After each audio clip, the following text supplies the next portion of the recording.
Oscar-Verleihung. Aufruf zu mehr Gleichberechtigung und Vielfalt. Hey everyone, I'm Rylan, and today I want to start a conversation about language acquisition. Specifically, how children learn versus how adults learn. In our first video of this series, I'm going to debunk a popular myth. As you get older, you lose your ability to learn languages. You may have heard that children's brains are hardwired to learn languages and that we lose this capacity over time. It is true that children's brains are like sponges. They have an amazing ability to absorb new information. As they observe the world around them, they learn by listening and repeating everything they hear.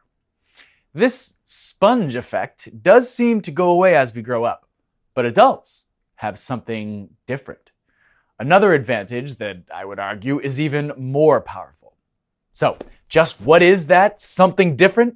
I will tell you, of course, after this week's story. Einige der größten Stars in Hollywood riefen bei der 90. Oscarverleihung in Los Angeles am vergangenen Sonntagabend zur Gleichstellung der Geschlechter und einer größeren Vielfalt in der Filmbranche auf. Die 4-stündige Veranstaltung, die von Comedian Jimmy Kimmel moderiert wurde, griff oft politische Themen auf, wie die #MeToo-Bewegung, die Dreamer und die Überlebenden des Amoklaufs in Parkland.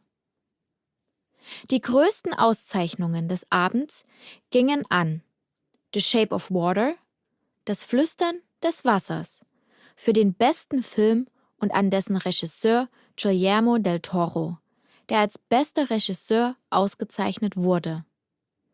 Frances McDormand erhielt den Oscar für die beste weibliche Hauptrolle in Three Billboards Outside Ebbing, Missouri, und Gary Oldman wurde als bester Darsteller für sein Porträt von Winston Churchill in Die dunkelste Stunde ausgezeichnet.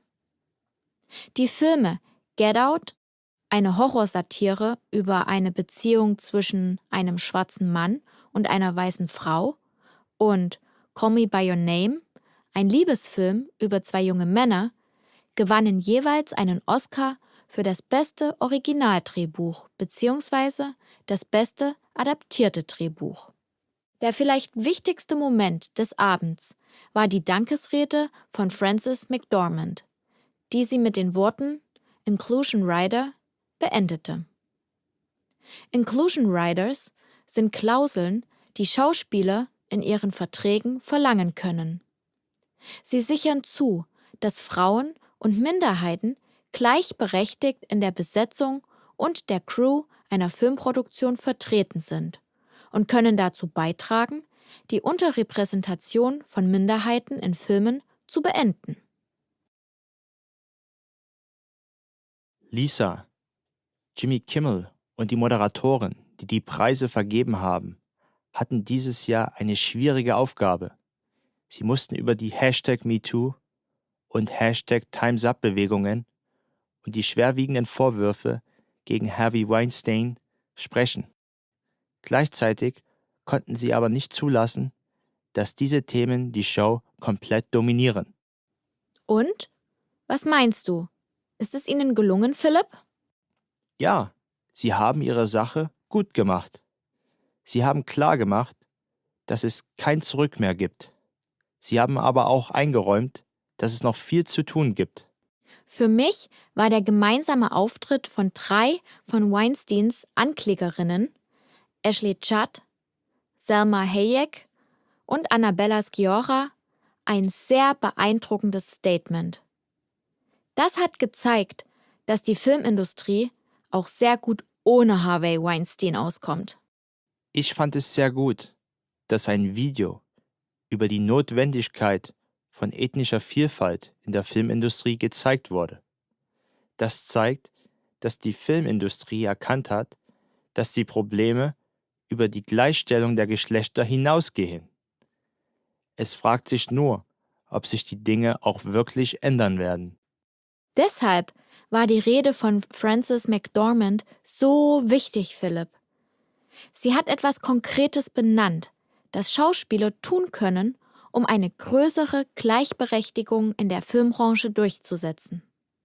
Aber das wird nur etwas bewirken, wenn Schauspieler davon auch tatsächlich Gebrauch machen.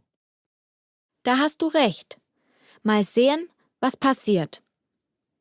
Um mal das Thema zu wechseln. Was hältst du von der Wahl des Oscars für den besten Film? Ich persönlich hätte es besser gefunden, wenn Three Billboards Outside Ebbing, Missouri oder Get Out gewonnen hätte.